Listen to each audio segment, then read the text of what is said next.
नमस्कार, मैं परवेश पामल और आप देख रहे हैं स्टोरीज ऑन स्पॉटलाइट। भारत एक ऐसा देश जो हर दिन 34 किलोमीटर की वर्ल्ड क्लास हाईवेज बनाता है। हम रॉकेट बनाते हैं, हमने यूपीआई जैसा डिजिटल इंफ्रास्ट्रक्चर खड़ा किया है और हम एक $5 ट्रिलियन की अर्थव्यवस्था बनने की ओर अग्रसर हैं। लेकिन फिर भी क्या आपने कभी सोचा है कि जब बात शहर की सड़कों की या एक्सप्रेसवेज की आती है तो हमारी सड़कें इतनी जल्दी क्यों टूटती हैं? आखिर क्यों एक मॉनसून की बारिश हमारे शहरों को डिजास्टर जोन्स में बदल देती है? क्यों हर दूसरे दिन हमें अपनी गाड़ियों के टायर या अलॉय खराब होने की चिंता सताती है? और सबसे बड़ा सवाल, जब हम अच्छी सड़कों के लिए इतना road tax, toll tax, fuel cess, income tax देते हैं तो हमें वो गुणवत्ता मिलती क्यों नहीं? आज स्टोरीज ऑन स्पॉटलाइट में हम भारत की टूटी सड़कों के पीछे के गहरे सच को उजागर करेंगे, उन कारणों को समझेंगे जो हमें इस चक्रव्यूह में फंसाए हुए हैं। सड़कें सिर्फ चलने का जरिया नहीं है, वो हमारे विकास की रीढ़ है। लेकिन भारत में रोड एक्सीडेंट्स में होने वाली मौतों की संख्या दुनिया में सबसे अधिक है। 2022 में सड़क दुर्घटनाओं में 1,68,491 लोगों की जान गई, यानी हर दिन लगभग 461 मौतें। 2021 में सड़क यातायात से होने वाली चोटें भारत में मृत्यु का 13वां प्रमुख कारण थी। और अक्सर इन दुर्घटनाओं का कारण मानवीय गलतियां बताई जाती हैं। लेकिन क्या हमने कभी सड़क के डिजाइन और क्वालिटी पर ध्यान दिया है? नेशनल हाईवेज पर 2019 से 2024 तक कई बड़ी खामियां पाई गई हैं, जिनमें स्लैब्स में दरारें, सरफेस डिफॉर्मेशंस, रटिंग और पॉटहोल्स शामिल हैं। ये खामियां सीधे तौर पर ब्लैक स्पॉट्स यानी खतरनाक जगहों को जन्म देती हैं, जहां बार बार दुर्घटनाएं होती हैं।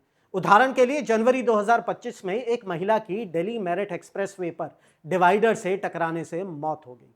और एक हफ्ते बाद नेशनल हाईवे 63 पर एक ट्रक 50 मीटर गहरी घाटी में गिर गया, जिसमें 10 लोग मारे गए। रिटेनिंग वॉल्स का गिरना, ब्रिज में डैमेजेस और पेमेंट की सतह का धंसना, ये सब आम हो चुका है। केंद्रीय सड़क परिवहन और राजमार्ग मंत्री नितिन गडकरी जी ने भी माना है कि सड़क दुर्घटनाओं का मुख्य कारण छोटी सिविल इंजीनियरिंग मिस्टेक्स और सब स्टैंडर्ड डिटेल्ड प्रोजेक्ट रिपोर्ट्स यानी डीपीआरस हैं। 2022 में अकेले पॉट होल्स के कारण 4,446 दुर्घटनाएं हुई, जिनमें 1,856 लोगों की मौत हुई। इसके अलावा चल रहे सड़क निर्माण कार्यों के कारण भी होने वाली बाधाओं से 9,221 लोगों की जान गई। तो आखिर क्या है इस समस्या की जड़? हमने इसे 4 प्रमुख कारणों में बांटा है। पहला कारण, द प्रॉफिट सिस्टम यानी लाभ का खेल।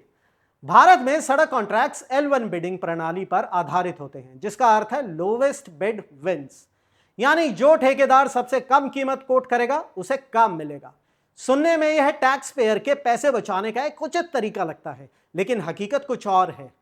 ठेकेदार कॉन्ट्रैक्ट जीतने के लिए इतनी कम बोली लगाते हैं कि लाभ कमाने का एकमात्र तरीका मटेरियल्स में कटौती करना, उचित ग्राउंड प्रिपरेशन को छोड़ना और सबसे सस्ते तरीकों का उपयोग करना होता है। इसका सीधा नतीजा, सड़कें जो खराब होने के लिए ही बनी हैं। एक सही ढंग से बनी सड़क 10 से 15 साल तक चलनी चाहिए, लेकिन भारत में अधिकांश शहर की सड़कों को 2 से 3 साल में ही मरम्मत की जरूरत पड़ जाती है, जबकि यूके और ऑस्ट्रेलिया जैसे देशों में ठेकेदारों को 10 साल तक सड़कों की जिम्मेदारी लेनी होती है। भारत में यह अवधि केवल 1 से 2 साल है। और तो और, जब किसी ठेकेदार को खराब काम करने के लिए ब्लैकलिस्ट किया जाता है तो वो बस अपनी कंपनी का नाम बदलकर एक नई एंटिटी रजिस्टर करके फिर से बोली लगा देते हैं। इसके अलावा मेन कॉन्ट्रैक्टर्स द्वारा काम को सस्ते एजेंसीज को सबलेट करना, इनएक्सपीरियंस्ड इंजीनियर्स और टेक्नीशियंस का उपयोग करना, खराब गुणवत्ता वाले कंस्ट्रक्शन मटेरियल का उपयोग करना, ना के बराबर क्वालिटी ऑडिट्स और चेक्स और लैब डेटा को फज करना, यह सब गुणवत्ता को प्रभावित करता है। दूसरा बड़ा कारण है बिल्ट टू फेल यानी बनावट में ही खामी। क्या आप जानते हैं कि ministry of road transport and highways द्वारा सड़क निर्माण के लिए अनुमोदित 10 में से 7 प्रकार की रोड मटेरियल्स वाटर परमिएबल हैं, यानी इनमें छोटे छोटे गैप्स होते हैं जो पानी को सड़क की सतह में घुसने देते हैं। पानी सड़क का सबसे बड़ा दुश्मन है। जब बारिश का पानी इन गैप्स में भर जाता है, खासकर मॉनसून में, तो यह पूरी सड़क संरचना को अंदर से कमजोर कर देता है। दुनिया के विकसित देशों ने दशकों पहले ही इन वाटर परमिएबल मटेरियल्स का उपयोग बंद कर दिया था, लेकिन भारत में ये सस्ते होने के कारण आज भी व्यापक रूप से उपयोग किए जाते हैं। और समस्या यहीं खत्म नहीं होती। एक बार सड़क बनने के बाद इसे पानी के पाइप, बिजली की तार और इंटरनेट, फाइबर केबल्स आदि के लिए बार बार खोदा जाता है। सेंट्रल रोड रिसर्च इंस्टीट्यूट के रिसर्च के अनुसार बार बार खुदाई से सड़कों की लोड बेयरिंग कैपेसिटी काफी कम हो जाती है। तो हम ऐसी सड़कें बना रहे हैं जो वाटर परमिएबल मटेरियल से बनी हैं और हर बार खुदाई होने पर और कमजोर होती जाती हैं। और तीसरा बड़ा कारण है मॉनसून फेलियर, यानी मॉनसून की मार। हमारी भारतीय सड़कें प्रति घंटे 25 से 50 मिलीमीटर बारिश को संभालने के लिए डिजाइन की गई हैं। लेकिन उदाहरण के तौर पर गुरुग्राम में 2023 में 90 मिनट में 100 मिलीमीटर बारिश हुई। दिल्ली में सामान्य से 436% अधिक बारिश हुई और मुंबई में नियमित रूप से 100 मिलीमीटर से अधिक बारिश होती है। हमारा इंफ्रास्ट्रक्चर अपनी डिजाइन क्षमता से 200 से 400% अधिक पानी से जूझता है। जब ड्रेन सिस्टम ओवरलोड हो जाता है तो पानी सड़कों की सतह पर जमा हो जाता है, उन छोटे छोटे गैप्स में घुस जाता है और सड़क की नींव को अंदर से कमजोर कर देता है। और जब भारी ट्रक इस कमजोर नींव पर से गुजरते हैं तो पूरी संरचना ढह जाती है, जिससे अचानक बड़े बड़े गड्ढे और सिंक होल बन जाते हैं।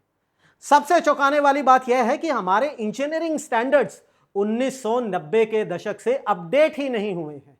वे ऐसे जलवायु पैटर्न पर आधारित है जो अब मौजूद ही नहीं है। और चौथा बड़ा कारण है दी अकाउंटेबिलिटी ब्लैक होल, यानी जवाबदेही का अभाव। जब कोई सड़क खराब होती है तो इसकी जिम्मेदारी किसकी होती है? जवाब है सबकी और किसी की नहीं। बेंगलुरु में एक ही सड़क को 10 अलग अलग एजेंसीज नियंत्रित कर सकती हैं। बृहद बेंगलुरु महानगर पालिका, Bangalore water supply and sewerage board, BESCOM, PWD और अन्य हर एजेंसी का अपना बजट, अपना ठेकेदार, अपनी समय सीमा और अपनी प्राथमिकताएं होती हैं। जब एक टेलीकॉम कंपनी सड़क खोदकर केबल बिछाती है तो वे सड़क को उसकी मूल स्थिति में बहाल करने के लिए जिम्मेदार नहीं होती। यह किसी और का काम होता है, लेकिन किसका कोई नहीं जानता। दिल्ली में 60 फीट रूल है। 60 फीट से चौड़ी सड़क को एक एजेंसी संभालती है, जबकि छोटी सड़कों को दूसरी। लेकिन अक्सर यह स्पष्ट नहीं होता कि कौन सी सड़क किस श्रेणी में आती है। दिल्ली के वसंत कुंज के निवासियों को अपनी सड़क की मरम्मत के लिए जिम्मेदार एजेंसी का पता लगाने में 3 साल लग गए थे। इसके विपरीत हमारे नेशनल हाईवेज पर national highways authority of India का पूरा नियंत्रण होता है। एक एजेंसी, एक बजट, एक जवाबदेही, और इसलिए हाईवेज ठीक से काम करते हैं, जबकि शहर की सड़कें नहीं। यह क्षमता की नहीं बल्कि एक खंडित सिस्टम की भी समस्या है। वहीं पर अगर हम हाईवेज की भी बात करें और एक्सप्रेसवेज की भी बात करें तो ये भी इस चारों फैक्टर से अछूते नहीं है। जैसे कि KMP या ईस्टर्न पेरिफेरल एक्सप्रेसवे जैसी नई सड़कों की हालत भी कुछ समय से खराब हो गई है, जहां दरारें, टूटी रेलिंग्स और खराब स्ट्रीट लाइट्स हैं। दिल्ली वडोदरा एक्सप्रेसवे पर भी रटिंग और सेटलमेंट्स के मुद्दे सामने आए हैं, जिसके लिए NHAI ने ठेकेदारों पर 1 करोड़ रुपए का जुर्माना लगाया है और डिजाइनर टीम को 2 साल के लिए डिबार कर दिया है। अप्रैल 2025 की एक रिपोर्ट के अनुसार भारत के प्रमुख इंफ्रास्ट्रक्चर प्रोजेक्ट्स में 40% से अधिक की देरी हुई है, जिसके परिणाम स्वरूप 5 लाख करोड़ का कॉस्ट ओवररन हुआ है।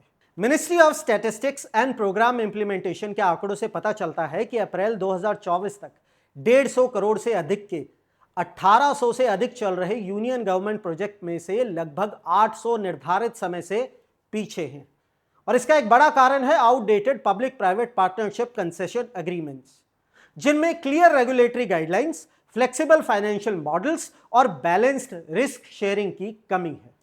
हालांकि इन सब परेशानियों के बीच में कुछ ऐसे भी उदाहरण सामने आए हैं जिससे उम्मीद की किरण जागती है। जैसे कि तमिलनाडु ने 5 साल की कॉन्ट्रैक्टर अकाउंटेबिलिटी लागू की है, जिससे मरम्मत का समय 18 महीने से घटकर 45 दिन हो गया है। कर्नाटका में वर्ल्ड बैंक द्वारा वित्त पोषित सेफ कॉरिडोर डेमोन्स्ट्रेशन प्रोजेक्ट ने दुर्घटनाओं दरों में 50% की कमी हासिल की और रोड फैटेलिटीज में भी 50% की कमी आई। इसी तरह केरला में काजाकुटम एडूर SCDP ने 40% और आंध्र प्रदेश में रेनीगुंटा कडापा स्ट्रेच पर 22% मौतों में कमी आई है। हमें डेंस ग्रेडेड बिटुमेन जैसे बेहतर वाटर रेजिस्टेंट मटेरियल्स का उपयोग करना होगा और अपने इंजीनियरिंग स्टैंडर्ड्स को आज की जलवायु के अनुसार अपडेट करना होगा। एक मानकीकृत रोड एक्सीडेंट इन्वेस्टिगेशन सिस्टम और एडवांस डेटा कलेक्शन सिस्टम जैसे जीपीएस और कंप्यूटर इंटरफेसेस भी जरूरी है। और सबसे महत्वपूर्ण, सड़कों की गुणवत्ता सुनिश्चित करने के लिए सभी रोड प्रोजेक्ट्स की हर चरण पर समीक्षा होनी चाहिए। रोड सेफ्टी ऑडिट्स को योजना में शामिल किया जाना चाहिए और पर्याप्त बजट आवंटित किया जाना चाहिए। हमारा लक्ष्य 2047 तक एक विकसित राष्ट्र बनना है, लेकिन लॉजिस्टिक कॉस्ट के रूप में जीडीपी का 13 से 14% गंवाना हमें हर साल अरबों रुपए का नुकसान पहुंचा रहा है। विकसित देशों में यह लागत सिर्फ 8% है। अच्छी सड़कें सिर्फ गड्ढों से बचने के लिए नहीं होती, वो सामानों को कुशलता से ले जाने, परिवहन लागत को कम करने, व्यवसायों को बढ़ने में मदद करने और हर भारतीय को अधिक उत्पादक बनाने के लिए जरूरी है। जैसे कि जॉन एफ कैनेडी ने कहा था, अमेरिकन सड़कें इसलिए अच्छी नहीं हैं क्योंकि अमेरिका अमीर है, बल्कि अमेरिका अमीर है क्योंकि उनकी सड़कें अच्छी हैं। हम जानते हैं कि कैसे बेहतर सड़कें बनाई जा सकती हैं। हमारे पास टेक्नोलॉजी है, एक्सपर्टीज है और हमने ये साबित भी किया है। अब हमें बस इस समाधान को अपनी 5% सड़कों से 100% सड़कों तक पहुंचाना है। और सवाल यहां पर अब यह भी उठता है कि जब हम डिजिटल इंफ्रास्ट्रक्चर, स्पेस प्रोग्राम और रिन्यूएबल एनर्जी में इतनी तेजी से बदलाव ला सकते हैं, तो क्या हम अपनी सड़कों की इस मूलभूत समस्या को हल नहीं कर सकते? क्या हमारा सिस्टम वास्तव में इतना अक्षम है कि वह हमारे नागरिकों की जान और हमारे राष्ट्र के विकास की इन टूटी सड़कों को भेंट चढ़ा देता है? और क्या हम एक राष्ट्र के रूप में इस अकाउंटेबिलिटी ब्लैक होल को भरने के लिए तैयार हैं, या हम सिर्फ शिकायत करते रहेंगे? ये सवाल सिर्फ सड़कों के नहीं हैं, ये हमारे भविष्य के सवाल हैं। सोचिएगा जरूर और अपनी राय कमेंट सेक्शन में जरूर लिखिएगा। जय हिंद। चुनावी वादों का वड़ा पाव, अर्थव्यवस्था का भरता, गर्मा गर्म मुद्दों का चटपटा विश्लेषण, व्यंग का तड़का with a bit of serious discussion. हर हफ्ते special episodes, stories on spotlight with Parvesh Pamil, only on Rapid Leaks YouTube channel.